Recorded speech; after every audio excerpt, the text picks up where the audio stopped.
Assalamualaikum warahmatullahi wabarakatuh. Gimana anak-anak kabarnya di rumah? Semoga sehat selalu.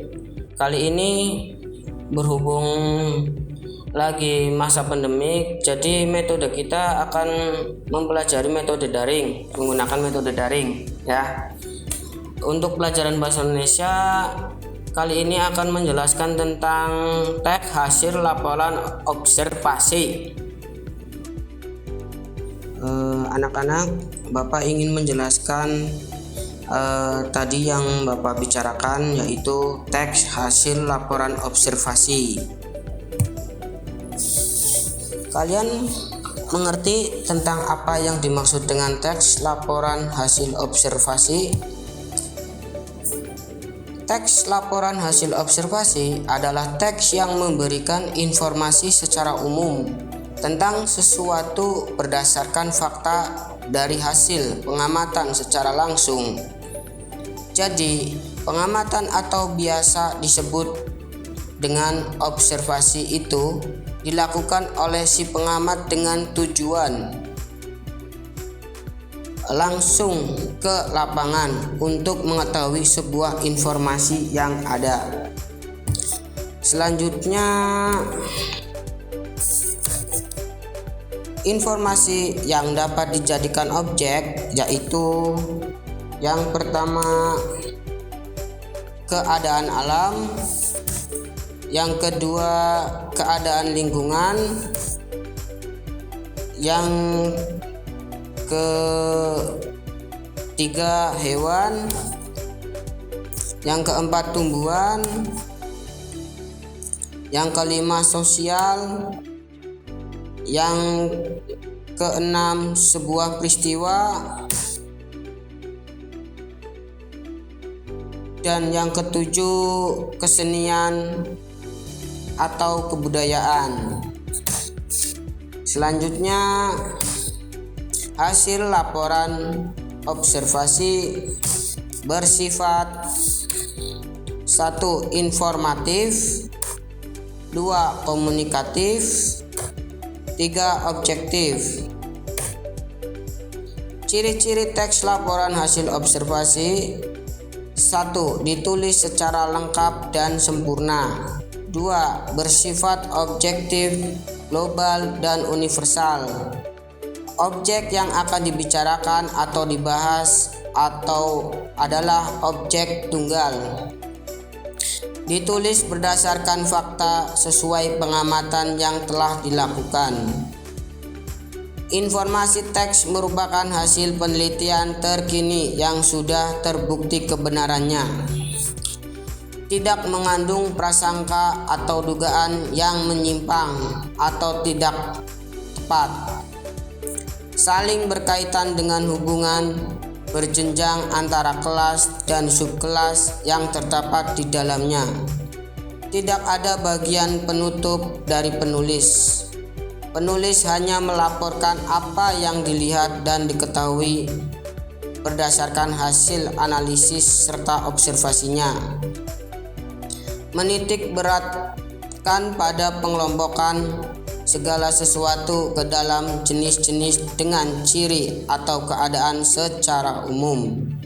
Disajikan secara menarik, baik kata, bahasa, isinya, berbobot maupun susunannya logis. Teks laporan hasil observasi menggambarkan sesuatu secara umum dan sesuai fakta tanpa adanya opini penulis. Selanjutnya, tujuan teks laporan hasil observasi. Tujuan utamanya yaitu untuk memberikan informasi secara objektif dan fakta yang ada di lapangan sesuai hasil pengamatan yang didapatkan.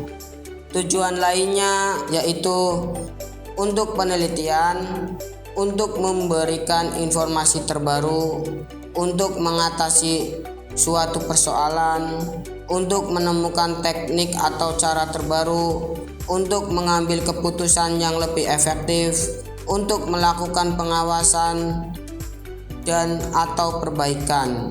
untuk mengetahui perkembangan suatu permasalahan.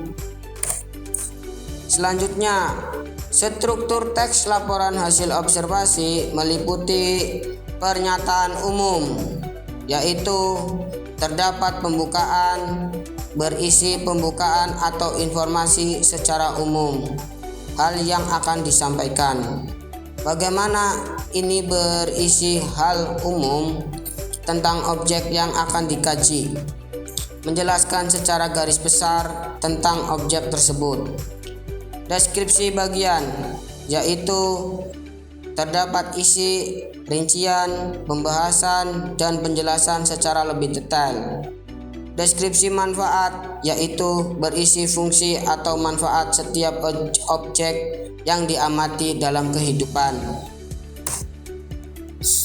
Kaidah kebahasaan teks laporan hasil observasi.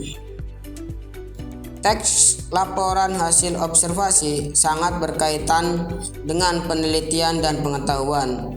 Maka hal ini termasuk ke dalam jenis teks formal yang mengharuskan bahasa yang baku atau sesuai kaidah bahasa Indonesia yang baik dan benar, serta mudah dipahami. Kaidah kebahasaan teks laporan hasil observasi diantaranya menggunakan frase nomina yang diikuti penjenis atau pendeskripsian, menggunakan verba relasional seperti ialah, merupakan, adalah, yaitu, digolongkan, termasuk, meliputi, terdiri atas, disebut, dan lain-lain, atau digunakan menyatakan definisi pada istilah teknis atau istilah yang digunakan secara khusus pada bidang tertentu. Menggunakan verba aktif alam, hal ini untuk menjelaskan perilaku seperti bertelur, membuat, hidup, makan, tidur, dan sebagainya. Selanjutnya, menggunakan kata penghubung untuk menyatakan tambahan seperti dan, serta perbedaan seperti perbedaan dengan, persamaan seperti, sebagaimana, seperti halnya, demikian halnya, hal demikian, sebagai, hal yang sama, pertentangan, sedangkan, tetapi, namun, melainkan, sementara itu, padahal, perbandingan terbalik, pilihan, atau menggunakan kalimat simpleks dan kompleks.